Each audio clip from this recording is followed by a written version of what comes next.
and today I'll be doing grammar section with you all. Okay, today I'll be doing grammar section with you all, and this grammar section, it is section B. In your question paper, it will be section B, and today I'm going to teach you prepositions and articles. So when I say prepositions, you all know, like in, on, at, by, for, from, upon, under, before, etc.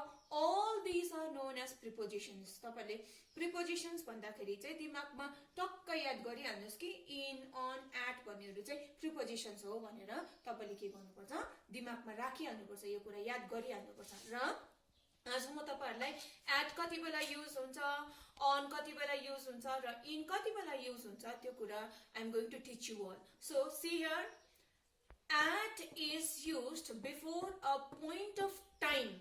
कुनै पनि time, जस्तै 7 बजी, 8 बजी, 9 बजी, जब हामीरो 8 बजी यस्तो यस्तो programme आउँछ अरे टिभीमा भनेर भन्छौं, 7 बजी आउँछ अरे भन्छौं, 9 बजी आउँछ अरे भन्छौं, त्यति बेला हामीले at युज गर्छौं। ओके, फर एक्जाम्पल हेर्नु, the function will be held at 7 o'clock sharp.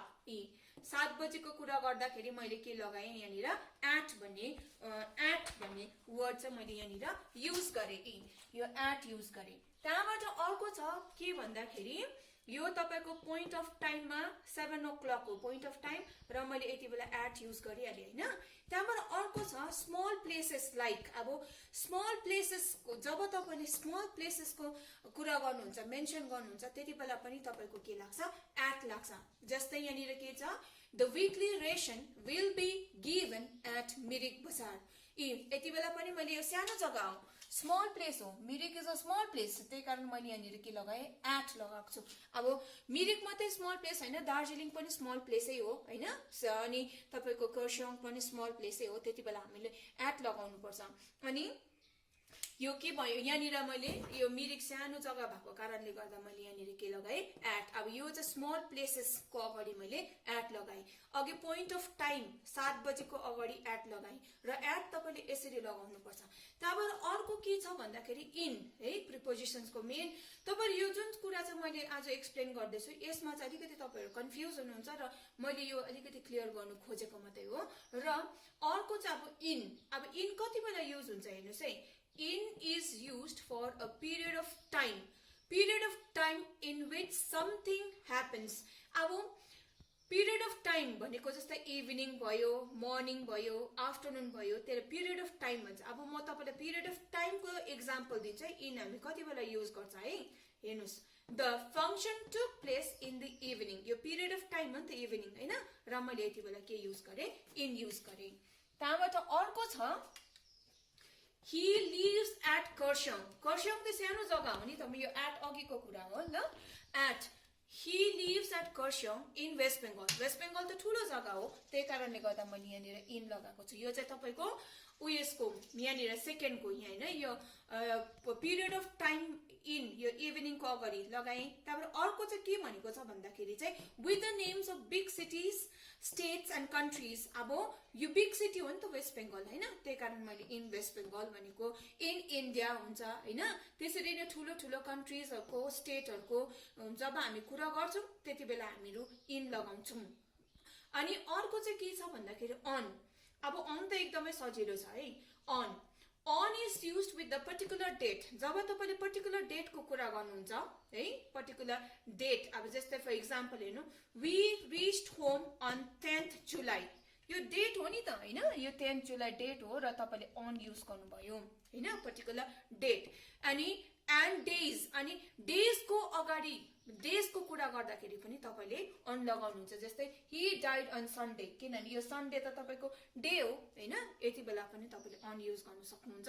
त्यहाँबाट अर्को and when we refer to something at rest। अनि जब चाहिँ कुनै चीज रेस्टमा हुन्छ है, त्यति बेला तपाईले on युज गर्न सक्नुहुन्छ। जस्तै his book his book is on the table. यो बुक रेस्टमा छ नि त टेबलमाथि होइन, यति बेला पनि तपाईँले अन युज गर्न सक्नुहुन्छ. अनि कुनै पनि चिजहरू टेबलमाथि छ, बेडमाथि छ, डेस्कमाथि छ, त्यति बेला तपाईँले अन युज गर्न सक्नुहुन्छ. तपाईँलाई अनको चाहिँ केही प्रब्लम हुँदैन.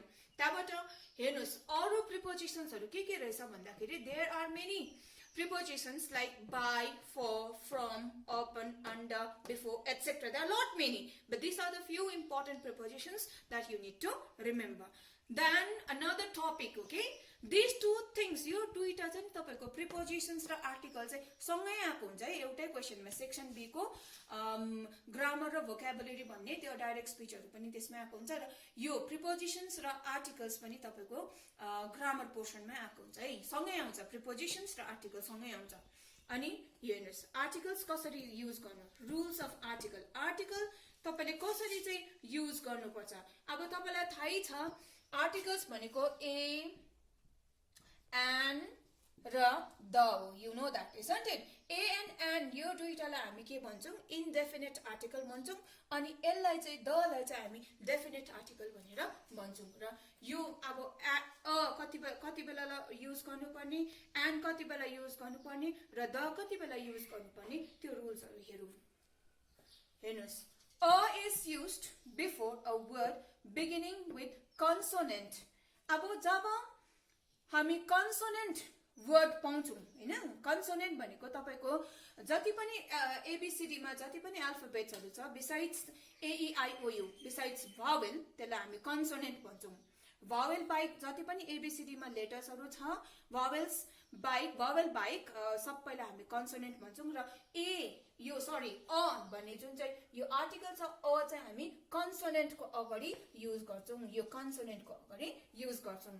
And with a vowel giving the consonant sound. अनि कोही बेला चाहिँ के हुन्छ अरे भन्दाखेरि हेर्नुस् है त यहाँनिर a is used before a word beginning with consonant. For example हेर्नुस् यहाँनिर I need a book.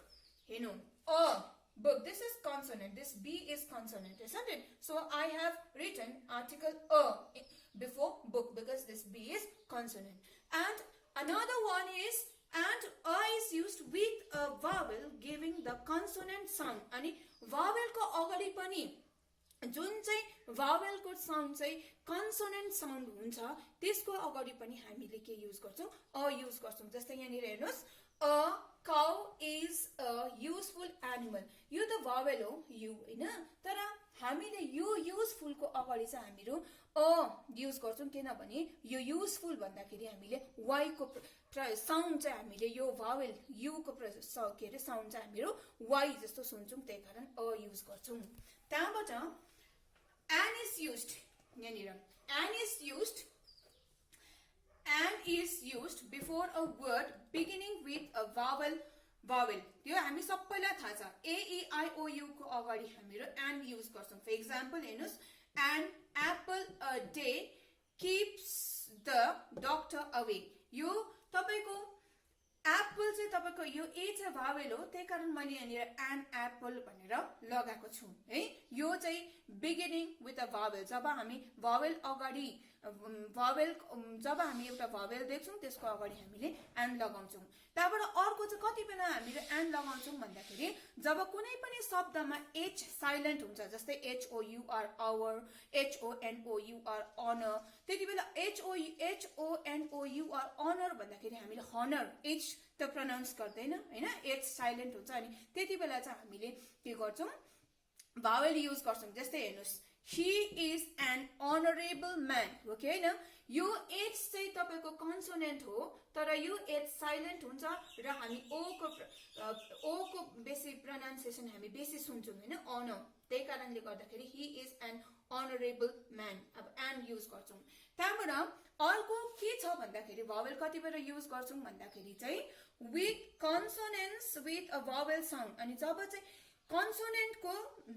Consonant हामी युज गर्छौं हैन, त्यति बेला चाहिँ कन्सोनेन्ट को साउन्ड चाहिँ के जस्तो सुनिन्छ अरे, भावेल को जस्तो सुनिन्छ अरे. जस्तै एन एफ आई आर, यहाँ हेर्नुस् we have to lodge an FIR हामीले यो F त तपाईको कन्सोनेन्ट हो तर यो F त तपाईको F जस्तो सुनिएको छैन AF जस्तो FIA सुनिँदैछ हो कि हैन ए जस्तो सुनिँदैछ त्यही कारण भावेलको साउन्ड आउँदैछ नि त FIR भन्दाखेरि यो FIR भन्दाखेरि यो भावेलको साउन्ड सुनिँदैछ त्यही कारणले गर्दा यहाँनिर हामी एन्ड लगाउँछौं अनि हामी डेफिनेट आर्टिकल द चाहिँ कति बेला युज गर्छौं भन्दाखेरि चाहिँ the is used when we talk of a particular person or a thing अब जब हामी पर्टिकुलर मान्छेको विषयमा कुरा गर्छौं जब हामी पर्टिकुलर चीजको विषयमा कुरा गर्छौं हैन त्यति बेला चाहिँ हामीहरु के गर्छौं द युज गर्छौं जस्तै for example the book is not available हेर्नुस् है त यहाँनिर बुक जुन चाहिँ मैले एकजना मेरो साथीलाई बुक जुन चाहिँ किन्नु लगाएको थिएँ उ दोकानमा जान्छ अब हामीले त्यो बुकको विषयमा पर्टिकुलर बुकको विषयमा हामीले पहिला कुरा गरिसकेको छ हैन र उले त्यो किताब पाउँदैन र के भन्छ the book is not available किनभने हामीले यो बुकको विषयमा पहिला कुराकानी गरिसकेको छ मैले उलाई कुन चाहिँ बुक किन्नु भनेर उलाई भनिसकेको थिएँ तर उ दोकानमा जाँदाखेरि त्यो पर्टिकुलर बुक चाहिँ उले पाएन तबबाट अर्को के कुरा याद गर्नुपर्छ तपाईले भन्दाखेरि द कति बेला युज हुन्छ भन्दाखेरि it is used before the names of the river जब हामीले गंगा ग्यान्जेस भन्छ हैन द ग्यान्जेस भन्नुपर्छ द माउन्ट एभरेस्ट त्यसरी तपाईले माउन्टेनको अगाडि रिभर्सको अगाडि ओशन्सको नामको अगाडि होली बुक्सको नामको अगाडि न्यूजपेपरको अगाडि तपाईले द लगाउनु पर्छ र यसरी प्रिपोजिशन्स एन्ड आर्टिकल्स पनि मैले सके र if you have any problem regarding this what you call